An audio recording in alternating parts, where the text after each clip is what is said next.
আমরা হরিদেবপুর আদর্শ সমিতি প্যান্ডেমিক সিচুয়েশানে করোনা পরিস্থিতিতে দর্শনার্থীদের জন্য বিশেষ ব্যবস্থা গ্রহণ করেছি। আমাদের দুটো গেট, যেখান থেকে দর্শনার্থীরা মণ্ডপে প্রবেশ করবে, দুটো গেটেই স্যানিটাইজার মেশিন লাগানো আছে। এছাড়া আমাদের যে শারীরিক দূরত্ব বজায় রাখা দরকার, তার জন্য আমরা মার্কিং করে দিয়েছি যাতে 6 ফুট দূরে দর্শনার্থীরা দাঁড়ায় এবং মণ্ডপে প্রবেশ করে। এছাড়াও আমাদের প্রচুর ভলেন্টিয়ার যারা হচ্ছে সবসময় দর্শনার্থীদের বলবে ঠিক স্থানে দাঁড়াতে। এছাড়াও আমরা থার্মাল স্ক্যানিং করে, দুটো গেটেই থার্মাল স্ক্যানিং হচ্ছে, থার্মাল স্ক্যানিং করে দর্শনার্থীরা মণ্ডপে প্রবেশ করবে, ঠিক আছে। এছাড়াও আমাদের এখানে হচ্ছে মাস্ক ছাড়া, no mask no visit pandal. সেই পরিস্থিতিতে প্যান্ডেলে প্রবেশ করতে পারবেন না মাস্ক ছাড়া। যদি কেউ মাস্ক না পরে আসে তাদের জন্য আমরা আলাদা করে ক্লাব থেকে মাস্কের ব্যবস্থা করেছি।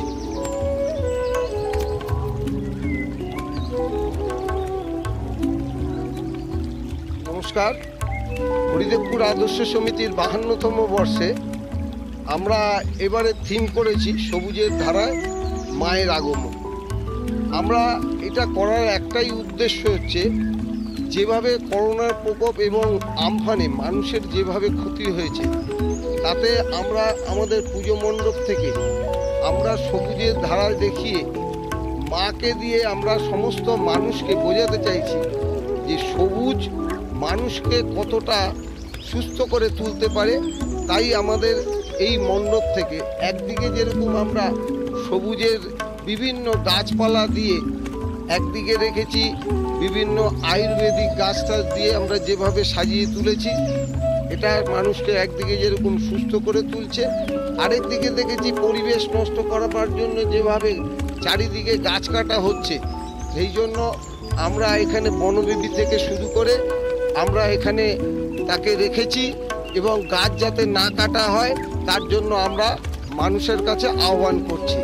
আমাদের ছোট ছোট ছেলে মেয়েরা এখানে বিভিন্ন ধরনের অয়েল পেইন্ট করেছে, সেই পেইন্টগুলোর মধ্যে আমরা বার্তা দিয়েছি একদিকে পরিবেশ দূষণ থেকে মুক্ত করা, গাছ যাতে না কাটা হয়, জল সংরক্ষণ থেকে শুরু করা, এইগুলো আমরা রেখেছি আমাদের ভেতরে বিভিন্ন অয়েল পেইন্টের মাধ্যমে দর্শকদের বোঝানোর জন্য।